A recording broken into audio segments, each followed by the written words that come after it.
What's up, Dillberry makers? Welcome to Dildo Pains. Stay, Democratic People's Republic of Korea. The game, the myth, the legend. I don't know if it is those things, but we're back for episode number 2. And we're going to the shops with our 2 new friends, our pen pals. Which, I don't know, should be interesting. I have never had a pen pal. I don't know what that's like. It's very rare that they're attractive young women, I believe, but hey, in this crazy fantasy world that we've got going on here, sometimes that can be the case. So let's go to the North Korean shops. I'm excited about it.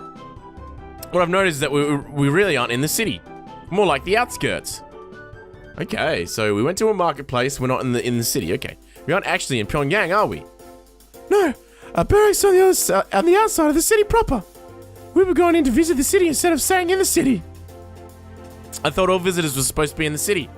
I already told you, the glorious leader made an exception for you. Now let's hurry up and go in. Ooh. No, I was oohing about the produce. It looks pretty good, man. Honestly, I thought North Korea would have less good produce, but that's not bad. I don't mind it. Looks pretty healthy. As we walk in, the shopkeeper quickly turns away as she sees me. I think it was a he. I don't even care. We start looking around for what Yoonji needs to finish the kimchi. She had mentioned green onions to me, so I made a beeline for the produce. Look at how well stocked the store is. We should have no problem getting what you need, Yoonji. Korean stores are always so full of delicious and lovely grown produce. Something seemed off there. Jung has been more casual with how she talks. That last line seemed forced, and I think I know why as I find the produce. A cursory glance would only give you the impression of having a well-stocked stand of vegetables. Upon closer inspection, though, plastic? What are you muttering over there? Half of this food isn't real. Oh, that's kind of... Well, there you go. I was fooled by it too, Crumpet. I was fooled by it too. I mean, this radish right here, it's too shiny. I really don't think the FDA has a recommended daily allowance of plastic. They don't seem to be listening to me too much, and they continue looking for ingredients. Looking at the wall where the canned goods are gives a similar impression. A closer inspection is all it takes to see what it is. The shelves over there don't even look like there's real food on them. I've seen better artwork in a no-budget visual novel where the developers skimped on paying artists. Hey, look, they're trying to be referential to the genre. That's not how you say the word. Genre. Which is to suggest that they think that their artwork is not too bad. Which, I don't know if I'm going to give them that yet. Actually, I immediately said the food looks good when I came in, so the artwork's alright in this one, I'll give him that. Jung walks over to me with a worried look. We're almost done. Please don't say anything else. This is something that you do not understand, and speaking on it, it's no good. No good? Fine, I'll be a good little soldier. It's nuts up or shut up for now, I guess. Jung smiles at that, though it's tough to tell if a smile of relief or nervousness. Yoonji walks over to us. Hey, I left my wallet back at the house. Did you bring yours, Jung? No, I thought you had yours. What else does I have to go back and get the money? Wait, it's okay. I brought my wallet. But we never did exchange any of my cash for one. Will it be okay with American dollars? Yeah, though I think this shopkeeper prefers euros, he'll still take American money. Give me your wallet and I'll go pay. I hand her my wallet and she walks back to the shopkeeper. She comes back and I check the billfold area. Doesn't appear to be too ravaged. $1.50 can barely buy a soda on base. Fresh produce is basically unheard of. Hell, even that plastic food looks better than some of the stuff I've had on base. Well, with this setup, let's go back to the barracks. Okay, cool. That was a short, nice trip. 20 minutes later, we're back at their barracks. The power is back on and Yoonji gets right to work finishing the kimchi. Jung has turned on the radio. Thank you for turning into one Korea, one voice. Here is today's top story. Our glorious leader took a well-deserved day off today by playing a round of golf at Pyongyang Old Course number 1. As expected of the son of our beloved former leader, he shares his father's natural talent for golf. Our glorious leader broke his father's record with a 40 under par 32 for the round. Ooh, that's not...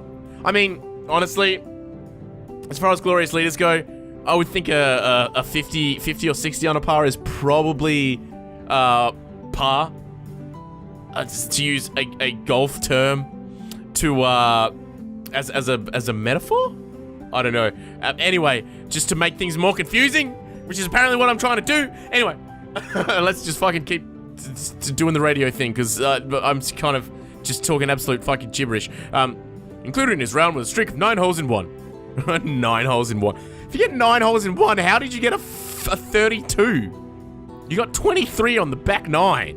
Well, I suppose it doesn't necessarily mean it was the first 9 holes, but out of the other 9 holes, you got 23, which is still good, obviously, but a feat only he has done ever in the world.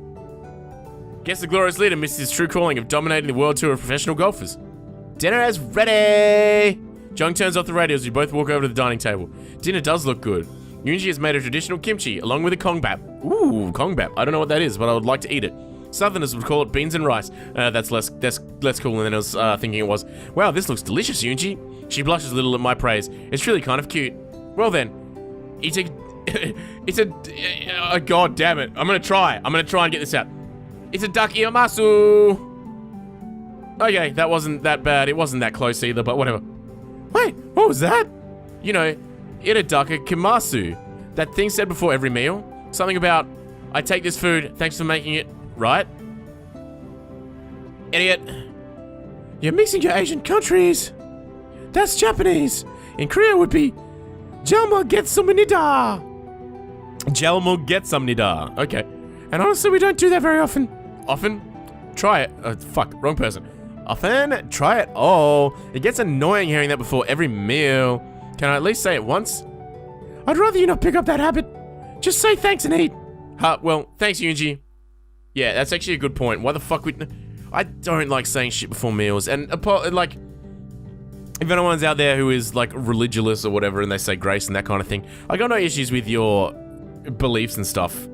Even though I just did call it religious, which is definitely sounds like I'm making fun of it. But no, like that sort of stuff, whatever. If that's how you roll, like that's cool. And I suppose in a way, like saying thanks for the food before a meal is sort of a belief, a tradition in its own right, I suppose. But basically, I was never thankful for fucking food because I was too well off and I didn't give a shit.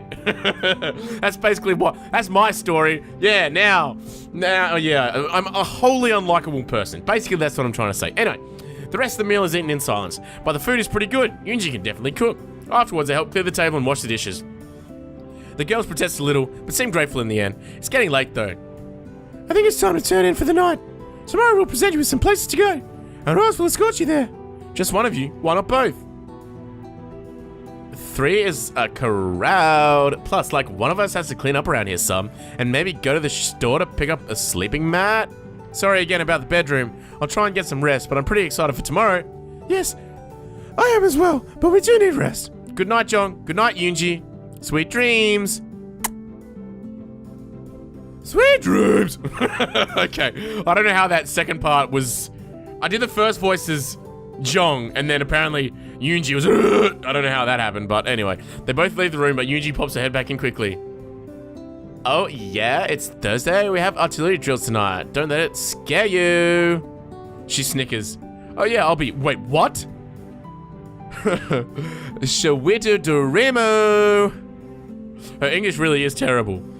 I don't understand. Is it just trying to make... Is it just because it's trying to make the reading of the story easier? I'm assuming that's the case. That's why it, like, only does the, like, slightly racist pronunciation of the words every now and again rather than all the time. Anyway. Zzz, good dialogue. Nice effect, bro. Ah, good morning, drill instructor! I don't remember setting an alarm last night, and it's not like I need the reminder that I'm in Korea. After having my eyes open for a few minutes, I take a look around. The sun isn't even visible yet. Just the pre-dawn glow creeping over the horizon. It looks like the alarm is blaring from a cell phone. Sitting on my nightstand. It looks like something out of the 80s. I flip it open. It's set to 5:30. 5 goddamn 30. I agree with you, dude. That fucking would shit me off right up. Right off. Who sets an alarm this early? Oh, good. You're awake. I see you found your new phone. For someone as curvy as Jong, she sure can be sneaky when moving. I don't think your logic really... Like, the logical conclusion there is that you think that someone who is curvy cannot be sneaky, which is fucking stupid because you were asleep 20 seconds ago. So, also, just because she's curvy doesn't mean she's, like, fucking obese. which isn't to say that obese people, I don't know what's wrong. I'm just like trying to completely, I'm trying to like cover my ass on everything here today. It's not rude to say that obese people might make more noise when they walk. They won't necessarily, but on average, if you got 100 people who are rake thin and 100 people who are really overweight, the overweight people would probably make more noise when they're walking. I don't know why I'm getting so... Oh boy. It's the goddamn world we live in, okay? It's too difficult to be politically correct, alright? It just hurts my brain. I just want to be a bigoted racist cunt. Nobody lets me do that. So... Okay, anyway, let's stop this shit. Anyway. Yes, I sure did. I think everyone on base could hear this thing go off. It's the latest model of innovative technology. Even citizens of Korea aren't able to get such a phone yet. Oh, wow. Consider it a welcoming gift from our government to you. She gives a bright smile to me as she says this. Thanks. Yuji is making breakfast, so please clean up and come out soon. As she exits the room, I finally take a good look at my new phone. It's a Motorola Dintac model. Motorola? Okay, I like it. Dintac model. What in the... This phone would have been new about 30 years ago. In terms of cellular technology, this thing is ancient. 30 years ago is a bit of a stretch, I think. But anyway, I mean, fossilized dinosaur shit ancient. Cool. This sucks. I had just bought my phone only a month ago. I wonder where it is. Some North Korean officials are probably swiping through all my stuff as we speak. Well, maybe they'll have more luck on Tinder than you will, buckaroo. Anyway. I'm telling you, this is the newest model.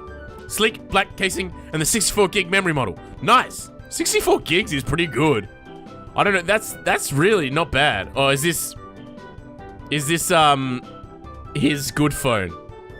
I don't care how many gigs of RAM it has. The thing goes through a full battery charge in like 2 hours. And you drop the thing half a meter onto a pillow and the screen shatters. At least it can stream movies. Like I want to see another rerun of 101 War Memorials. To see it in Pyongyang. Fair enough. Into the trash it goes. Oh, yep, that was my phone. Sweet. Yeah, probably something like that. Well, at least this one can take pictures. Low quality, low resolution pictures that can't be enlarged into decent prints. I wonder what contacts are on here, and if I can add my own. There only appears to be 2 contacts, Jong and Unji. Maybe I can add my cousin to the list for a quick texting. How do you even go about password protecting the contacts? I can't even add anyone to this phone. Frustrated, I head towards the bathroom. Ooh, sleek looking bathroom, my man. Well, at least this is something they are up to date with in North Korea. It's probably ordinary. An ordinary sink, an ordinary it's pretty ordinary. An ordinary sink, an ordinary shower, and a really, really ordinary toilet. I mean, there's nothing special about this toilet at all. White porcelain, flush handle, looks like an older 3.5 gallon per flush model. It's completely unauspicious. No fancy buttons to push or anything that might attack me like a dream drencher water gun. Seriously, I cannot express how plain and ordinary this toilet is. Jeez, this place must be getting to me. I'm pondering the existential properties of the goddamn latrines here. I guess I'll take a quick shower. Interesting. A few minutes later. After showering, I hear a voice coming from the kitchen. Are you like going to come out for breakfast anytime soon? Or are you going to waste this month's entire water ration? Yeah, I can imagine there's some serious fucking water issues in North Korea. I don't think it took any longer in the restroom than normal. You took 2 minutes staring at the toilet alone. What, do you have cameras in the bathroom? Come on. Of course not. Don't be like ridiculous. Now get over here so we can all have breakfast. I'll be right there. After yesterday's debacle with my Tokyo hotel t-shirt, I've decided to stick to plain clothing. A pair of tan cargo pants and a blue t-shirt should be fine, right? Donning my clothing, I head over to the table for breakfast. Good morning. I hope you rested well. As well as can be expected for the first night of a new place. I'm used to it though, so it's all good.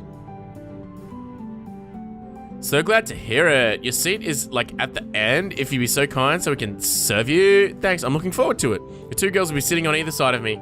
Yunji brings out a plate of cold noodles, rice gruel, and what appears to be some beef in a sauce. Oh, hello. They're getting really close to me. Once everyone is seated, we begin eating. Normally when you eat, you don't just like stare at each other. Normally you actually get food and shovel it in your fucking mouth. Like what I do is I get like a fork. No, but actually not just one fork, because I'm such a fatty. I use 2 forks. 2, actually, not even forks. Salad servers. I use 2 salad servers, dig it in my meal, and just fucking like shove that shit in my mouth. But like, it's difficult to fit all that food in open my mouth wide enough to fit that food in. So what happens actually is that I put the first one full of food in, and then once the food's in, you just like open your mouth up really high on top with the first the first salad tong, and then you put the other one in down the bottom, and have the food on top, and then you pull that down really hard so that you can fit the rest of the food in, and then you just fucking jam it all down, and then you eat the salad tongs as well, because fuck it, I can eat anything. I don't know what, I don't know what the fuck that. Hey, try it. Don't fucking try it, okay? If someone chokes to death because they ate salad tongs and like 3 mounds of food because of some dumb shit I said on this channel, I will be mad, for one, and also I'll be fleeing the country. So I don't want to have to do that. I don't want to have to defect to North Korea. But hey, if someone does that shit dog, I might have to. I'd never had cold noodles for breakfast before. It's okay. Doesn't compare to cold pizza, but still not bad. Well, I'm like so glad you're able to compare my handmade meal with leftover American takeout. Don't be like that. I take handmade meals over takeout any day. Yeah, Yuji. I don't think it meant anything mean by it.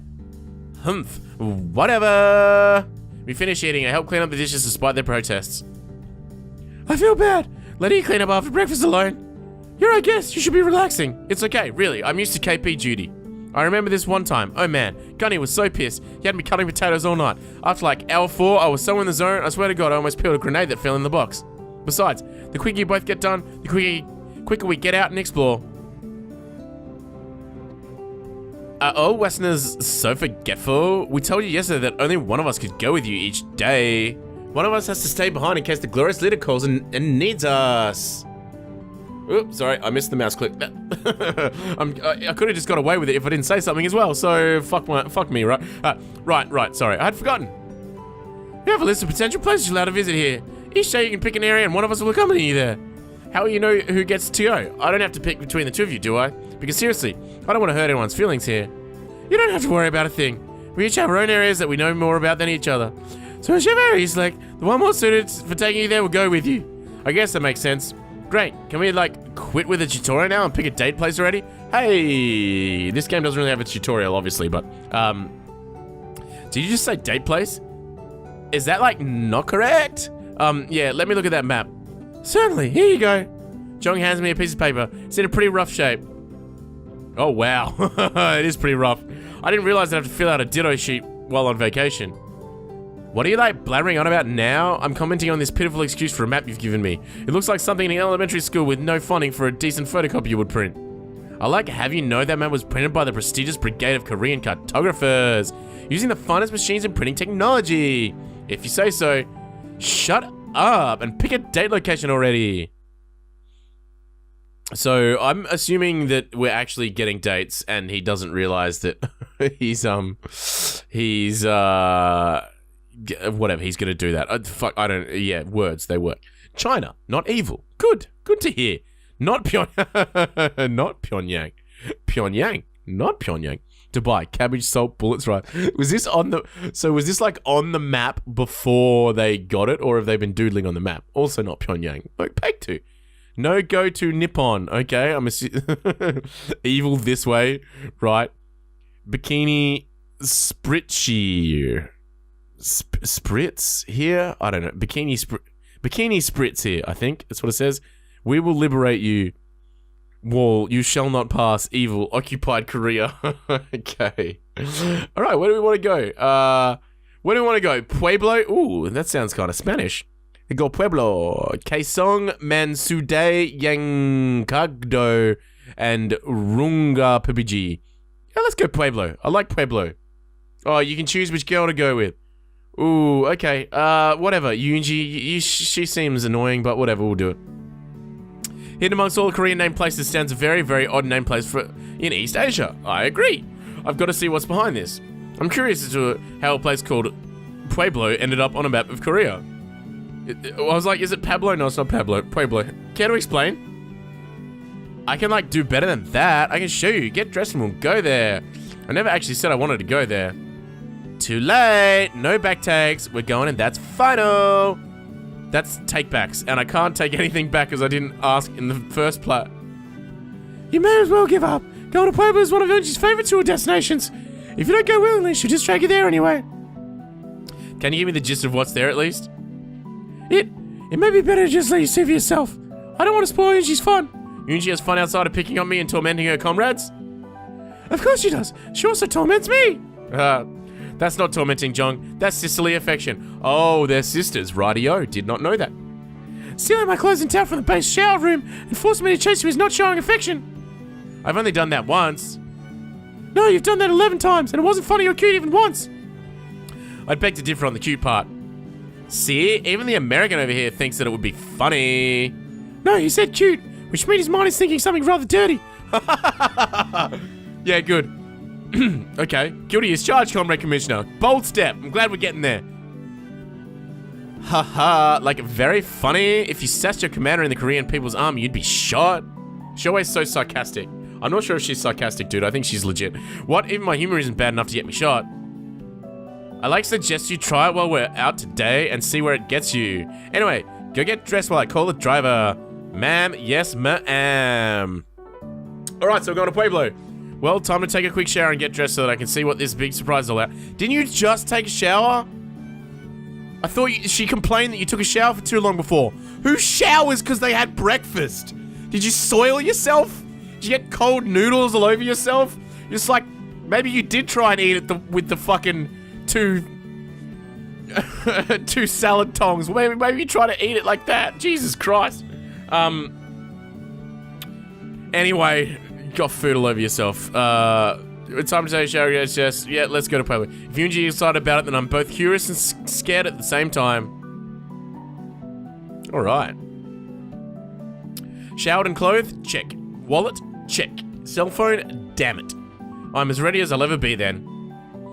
Do all Americans take so long to get ready? What are you talking about? I was gone all 10 minutes, tops, including shower. And like, you'd have been whipped 5 times and been 5 minutes over the limit. You mean to tell me you got ready in 5 minutes? That's surprising considering the state of your room. I'd imagine it'd take you at least that long to even find your shoes. Why is that? Don't Westerners get ready in 5 minutes? Hell no they don't. I mean, shit. My sister takes 30 minutes just to put on her makeup, let alone pick out what to wear. Of course, then again, you have an advantage in that you already know to wear your uniform. He does have a point. On days off, it does take me a couple extra minutes to pick between the 3 acceptable off-duty blouses I own. The 3 acceptable. That's great.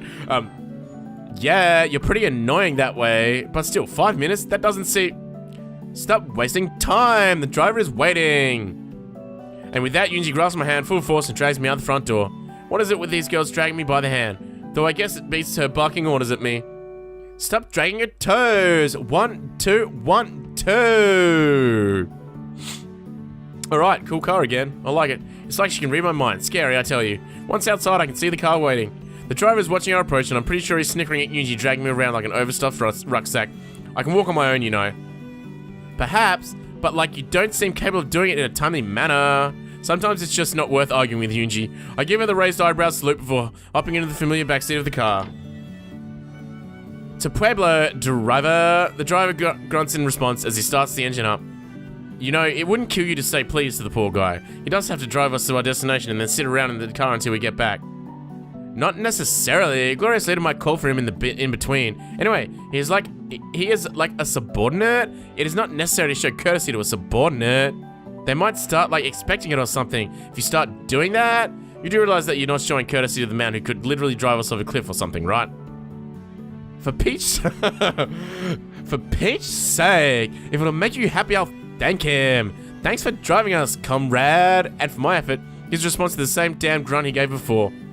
He like said thanks. Can we talk about something else now? Sure, how about telling you what Pueblo is? Because I'm pretty sure it's not anything like the city in Colorado. Pueblo is part of a museum in Pyongyang. A museum of the greatest importance to our national pride and history. Ooh, I'm so excited. I normally hate museums, but... Well, hate's a strong word. I just haven't been to them in a while. They don't interest me very much. But a museum in North Korea definitely sounds like something I could definitely get me going a little bit. Get me a little bit, you know, hard, a little bit aroused, a little bit, I don't know what the Why?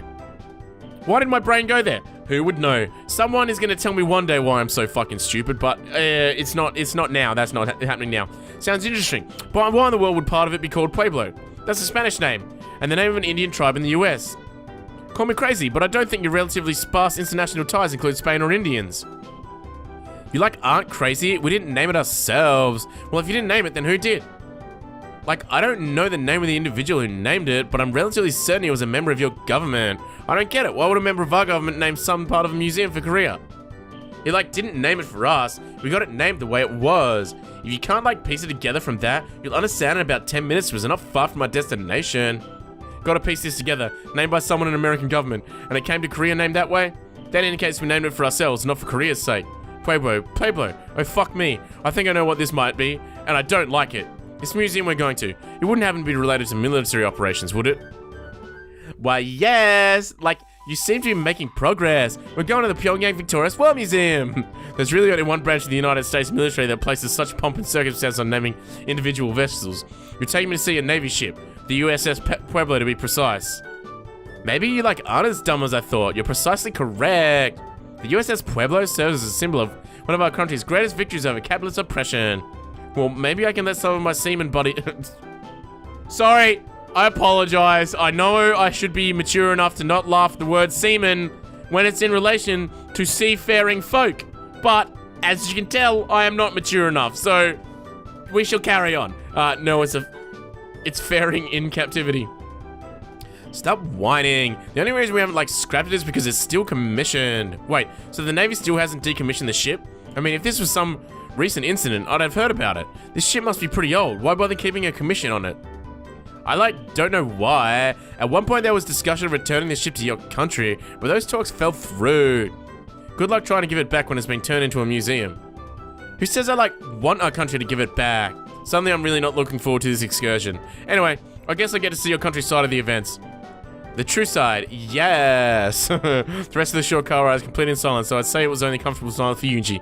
I mean, yeah, the Marine Corps had a little bit of inter-service rivalry with the Navy, but in the end, they're still brothers in arms of our family. The pervy uncle no one talks about, but still gets invited to Thanksgiving. Member of the family to be sure, but still family.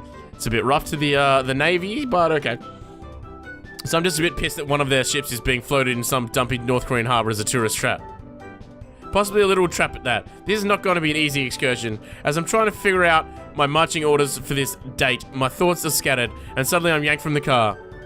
Enough daydreaming about my sister. We're here. You sure I wasn't daydreaming about you?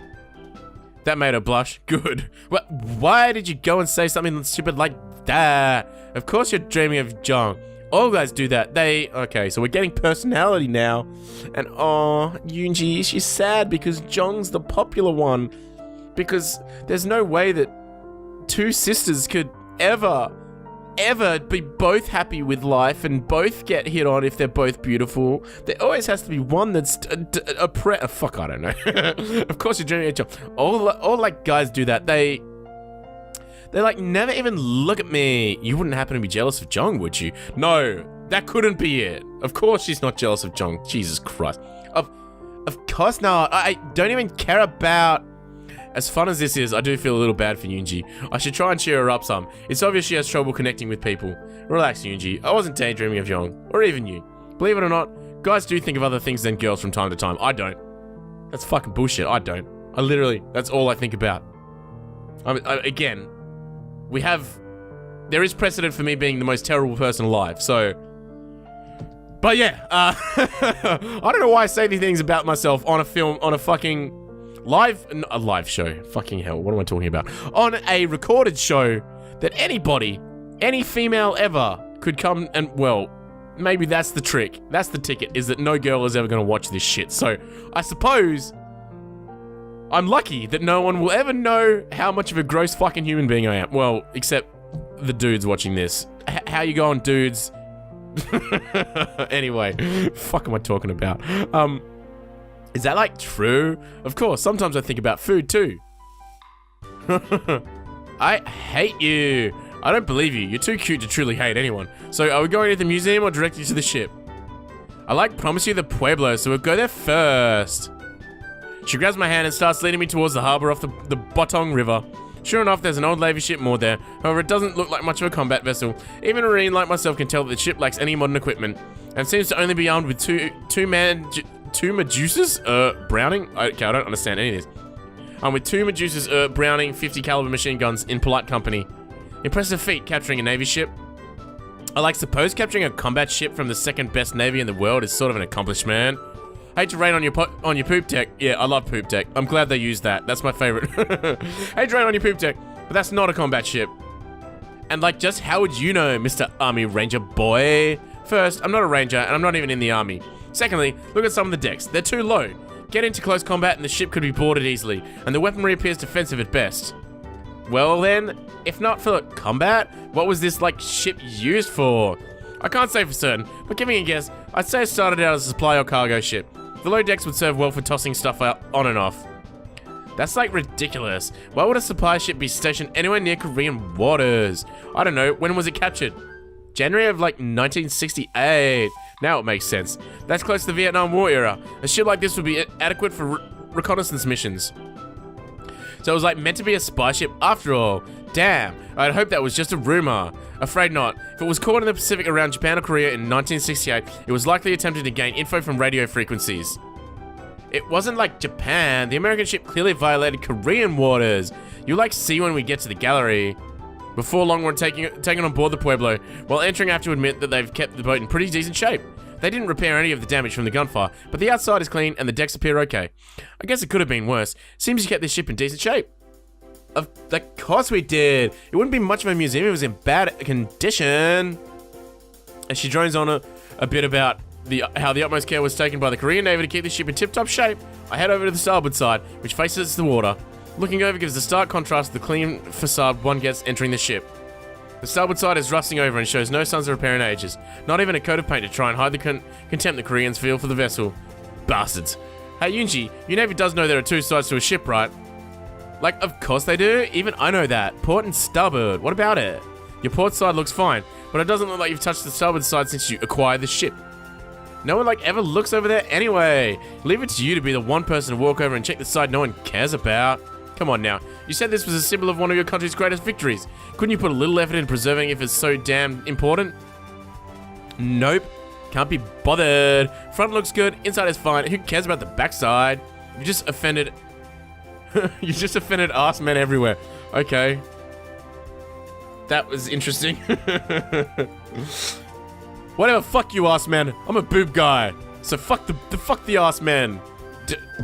That came out wrong. I don't want to fuck arse men. I'll be honest with you. That's not really what I want to do. I am a bottom. Why? Sometimes. Why do I say this shit? Anyway. Whatever. Are you coming to check the inside or what? There's art and photos as well as some of the materials the crew had left behind. Since most of the captured material has been declassified now, the Workers' Party has placed the original Dungans back in the code room. Great. It would be kind of cool to see what the crew was trying to learn. Yoonji wastes no time in grabbing my hand and dragging me into the inner portions of the ship. On the wall hang mostly paintings and a couple of pictures, each depicting part of Korea's narrative of the events in 1968. Even just a cursory glance shows that their version of the story is dubious at best. Actually, that's probably doing the word dubious a disservice, since dubious implies a very small chance that there's truth being told. Most of what I see is a load of bullshit. Hey Yoonji, do you really think the American ship situated itself right there just offshore of the mainland like this painting depicts? Of course! You brazen Americans think you can steal right in front of people? Well, our Navy showed you how we feel about spies in true Korea. Yeah, I'm sorry. We may be brazen, but we aren't idiots. And why is the captain of the crew wearing just his silkies and a wife beater while holding a half-empty bottle of Grand-style whiskey? Okay. Well, maybe that part isn't too off the mark, if Gunny is any example. But seriously, this painting over here depicts the crew playing shuffleboard. And if this ship was actually invading your coastline, wouldn't they have burned all the documents if they thought there was a chance of being captured? How should I know? If this is your country's idea of the world's second best navy, you aren't holding much of a stand-in for the rest of the world. Was Russia's navy a bunch of vodka-drinking bears in rowboats? She doesn't say anything as we walk over to where the very few photos are. In one is what looks like a bunch of Korean guys having fun playing poker. In another is what appears to be the command crew of the Pueblo in a group shot. Hey, Yoonji, this photo here appears to be a bunch of Koreans playing card games. What does that have to do with anything? The ones in the middle are like the Americans that were on this ship when we captured it. This photo shows them having a good time with our countrymen and how well they were treated in captivity as negotiations ensued. Yeah, not seeing it. I don't see any Americans in this picture at all. I mean, yeah, we are a pretty big melting pot of different ethnicities, but there's no way we had that many Asian crew members back then. Hell, I don't even see any black guys in this photo. I mean, not to be silly, but there's no way these are actual crew members. Clearly you aren't looking hard enough. Those six in the middle are absolutely American. I don't think we're going to agree on this. There's nothing to agree to. Facts are facts and that picture says 100 words. 100 words. Nice. We We really need to work on your slang. Dropping the subjects of why Korea thought it cool it could pass off their Navy crew as ours, I turned to the group photo. A few of them sitting as a group, like part of an interview or something. Oh, they look pretty American. I know what you're talking about. These guys actually look... Okay, these guys actually look like an American crew, so this must be a propaganda photo. Looking closer, I noticed something about the crew members. Something that they're doing that changes my opinion on at least these sailors. Those glorious bastards. Way to go, boys. This Marine salutes you, absolute madmen. What are you, like, rambling on about? Look at the sailors in this photo. See how they've also stationed their hands so that their middle fingers are extended towards the camera? That's pure gold. Oh, you mean like the Hawaiian good luck sign? Yes, the sailors said they were treated so well, so they wanted to extend well wishes to our Navy members.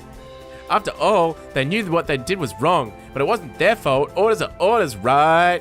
Better and better. It appears the Koreans, at least at the time, had no idea the sailors were telling them to fuck off in secret. And even if they found out, they're still telling new generations of military members the Americans lie to prevent embarrassment. I'm tempted to crush this misconception, but then playing along with it might be entertaining as well. Play along with it and see how it goes. I'd say I'd end up going to hell if I were to play along with this government-sponsored fallacy. However, I figure North Korea is probably close to the first stage of hell anyway, so why miss it by inches?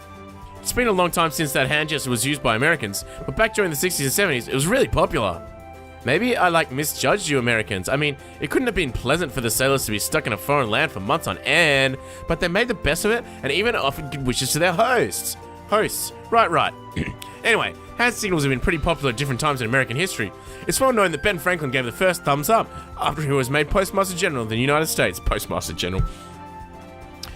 Any, like, hand signals being used today? Of course, I'll show you a couple. I split my fingers so that my pointer finger and middle finger are apart in a V shape. That's pretty dexterous of you to do that. What does it mean? We kind of stole this one from the Brits and gave it our own meaning. If you show it to someone, it means you wish them well. It's kind of a peace sign. It was popular with a lot of bands back in the 60s. Got any more? Nah, the Hawaiian good luck sign is probably all you'll ever need if you visit me back home. Great, let's go see the artifacts and documents then. Yuji nods, then leads the way to the code room. We entered into the code room of the Pueblo. In doing so, it's like I've stepped back into the 1960s. There's a broken black light on the floor and several accompanying posters of the doors on the wall. There's some pin-up girl posters as well, but it looks like someone took a marker and drew clothing over the naughty bits. I somehow doubt it was one of the original sailors who did that. And I think I see an old lava lamp on one of the tables as well. Either those Navy guys really were in their own little world, or this is Korea's anti-American Navy propaganda at work. I'm not sure which it is though. This was the main room, where the sailors would, like, attempt to capture Korean government secrets. They attempted to destroy the evidence before they were boarded, but only succeeded part way.